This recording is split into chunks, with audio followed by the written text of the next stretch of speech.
Believe it or not, creativity is in our DNA. Never before in history has creating a brand, or creating a business around your brand, or creating a lifestyle around your brand ever been so cheap and so accessible to everyone. This is truly a time of innovation. Everything that was working isn't working, and necessity is the mother of innovation. I'm going to share with you 6 ways to light your creativity on fire. Stay tuned. Welcome to Reinventing Perspectives, the show that's all about wealth creation through a What Would Jesus Do lens. If you're an entrepreneur and you love Jesus, then this is the place for you. We are going to be looking at eternal principles to inspire us to the next level where we create wealth and make an impact. Are you ready for the power of a kingdom perspective? Thank you for tuning in. Without wasting any more time, let's get to it. I'm your host, Priscilla Shumba, and thank you again for listening in. Today's episode is based on an article on our website called Creativity is in Your DNA. Do check it out. Our website is www.reinventingperspectives.com. Today's episode is about 6 ways to light your creativity on fire. If you have a phone, a laptop, and internet access, the world is metaphorically your oyster. Go on YouTube, look at the videos you see. You find an old woman in a faraway village with 1 million views. She has a voice, she has a unique message, she has a following, she has a brand. Creativity is about new ideas. It's about new ways of doing old things. It's about better, better, and better. Less money, less costs, less time. How can we get better? How can you get better at being profitable? How can you increase your efficiency? How can you increase your reach? How can you increase your value? How can you bring a freshness and a newness to the packaging of your brand, the packaging of your products, the packaging of your service? All this is as a result of creativity. Let's dive into the 6 ways to light your creativity on fire. Tip number 1, reverse engineer your life. What do you want your life to look like at 80?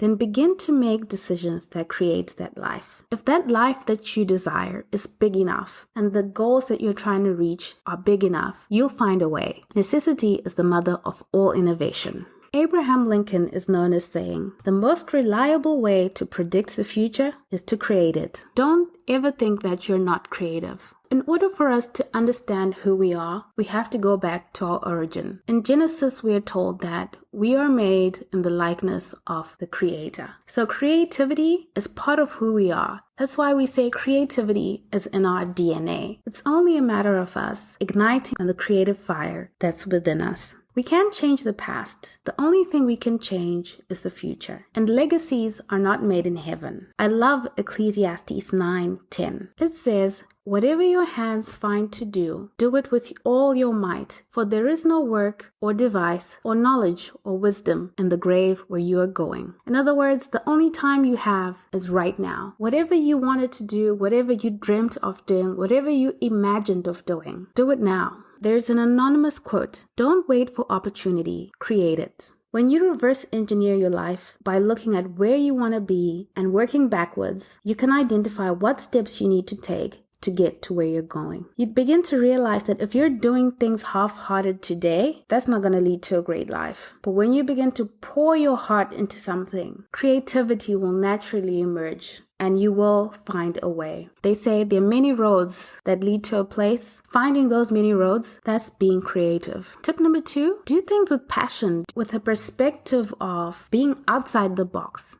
Remove all the limitations on what it is that you can do. Mark Chagall, the late artist, used to say, if I create from the heart, nearly everything works. If from the head, almost nothing. Let your heart drive your work. Let your heart drive the path in which you're going. The values and the beliefs and the passions that you have, let them stir up a desire to over-deliver value. Be conscious of what you're creating each and every single day. We are creating our tomorrow, whether we know it or not. And the today that we're in, we created it yesterday. So if we're not happy with it, we need to go back to the drawing board and create a better tomorrow. Embrace the ability that God has given all of us.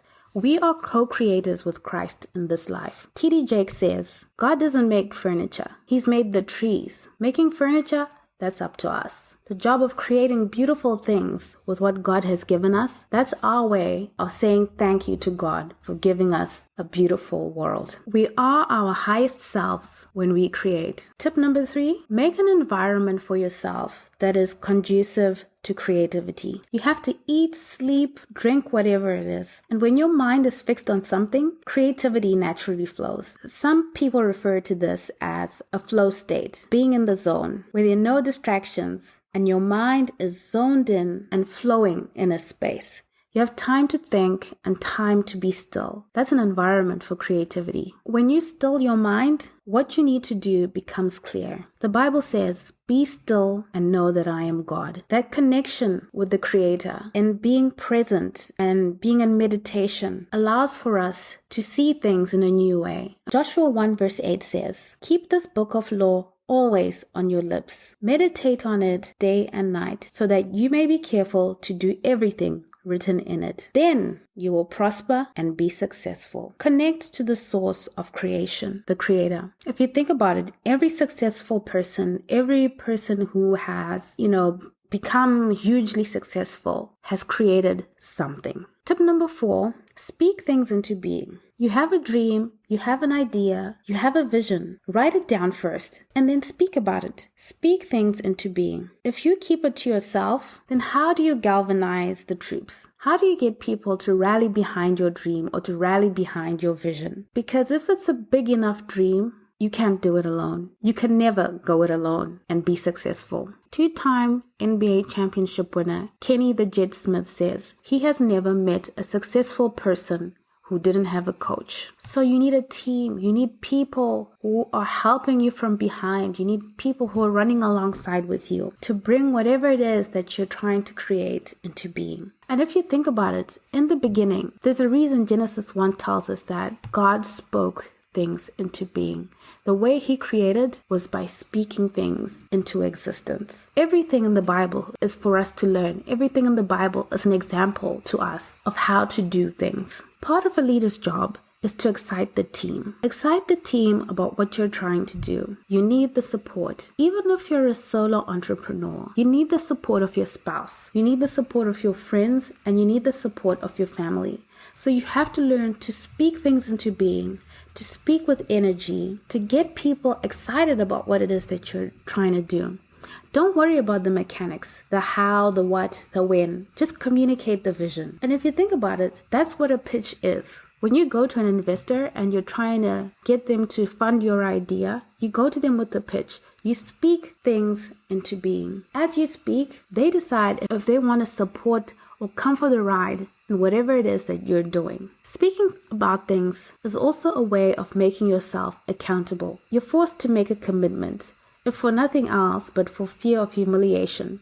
And sometimes fear of humiliation can be a positive driver. One of the key indicators of success is accountability. That's the reason why if you make a decision to do something and you keep it to yourself, it's easy for you to default on that decision to yourself. You decide you want to start working out and you're the only person who knows that on Monday you were going to start working out. Oh well, so what if I don't work out?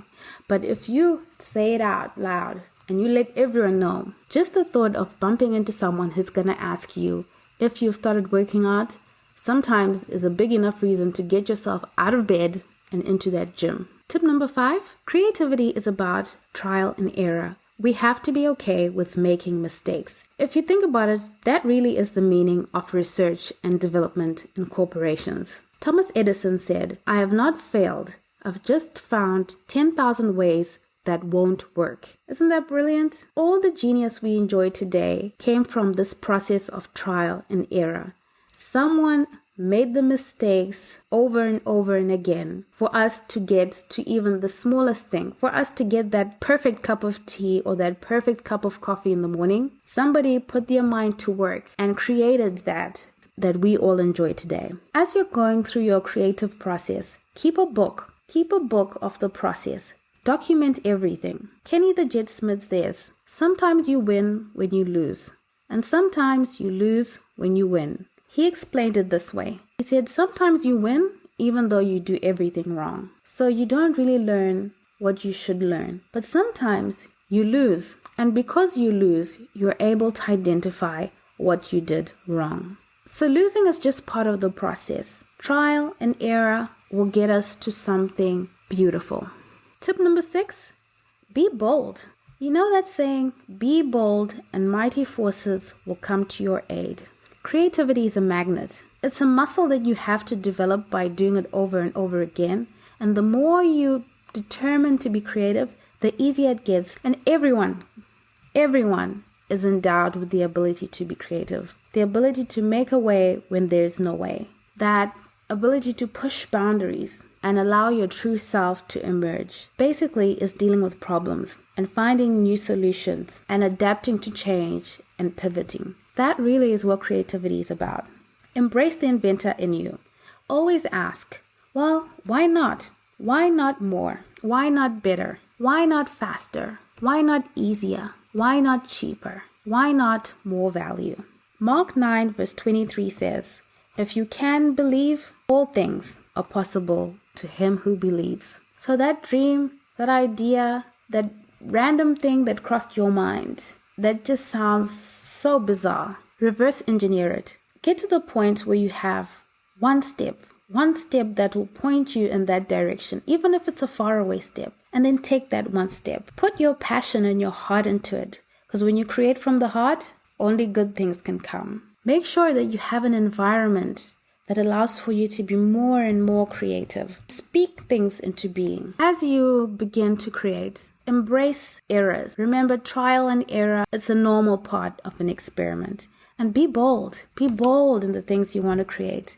Mighty forces will come to your aid. Think about the 95-5 rule and try to apply it to your life and to your business.